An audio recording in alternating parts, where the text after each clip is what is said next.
In any case, the Health Secretary has threatened to ignore trade unions and axe hundreds more health quangos.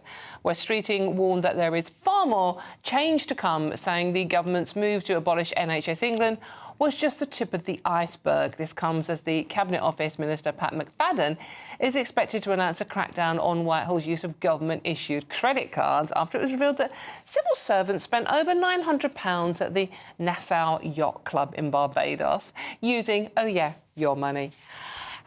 It's annoying, isn't it, honestly? Been to that yacht club? No, me neither. Joining me now is Investigations Campaign Manager at Taxpayers Alliance, Joanna Marchong. Joanna, thank you so much for joining me. This is another story about government waste, not a political government waste. This applies to all parties. Wasting taxpayers' money again. Again, especially, like, to spend, how do you justify spending money on a yacht? I don't care who you're almost like entertaining, how important they are. There's definitely no reason why taxpayers should be forking out thousands for these officials to be there in the first place.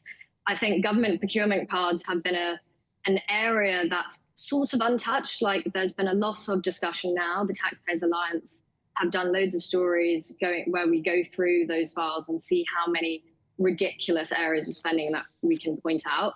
But this just, this just takes the cake. It's absolutely ridiculous. And this comes after, obviously, in the same week that we have our NHS England being dumped by Wes Streeting, which everyone goes, oh, yeah, that's fine.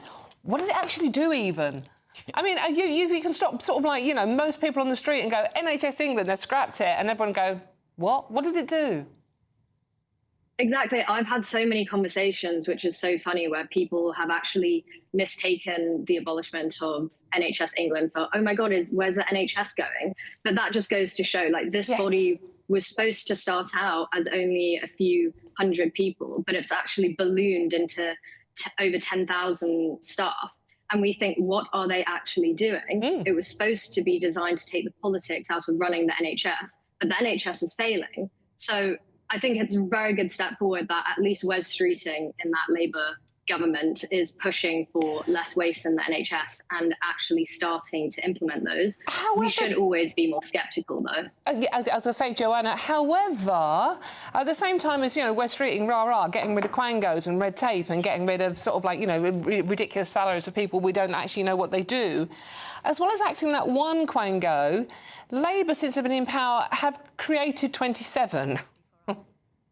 Yeah, that's a fantastic point, exactly.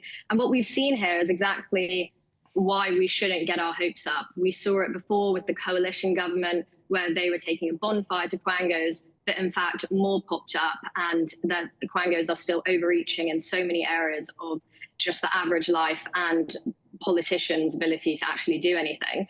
So whilst this is good from Wes Streeting, we need it to be followed through to all areas of the government. We need to see a real kind of direct motion towards putting your money where your mouth is, and let's see the results. So, I mean, with axing our NHS England and cutting down waste in the benefit system, how do you feel about the U-turn that we appear to have today about the benefit system, and we're not going to be as strong on cutbacks as we were? I mean, considering how many billions we're predicted to be spending on benefits over the next 5 years.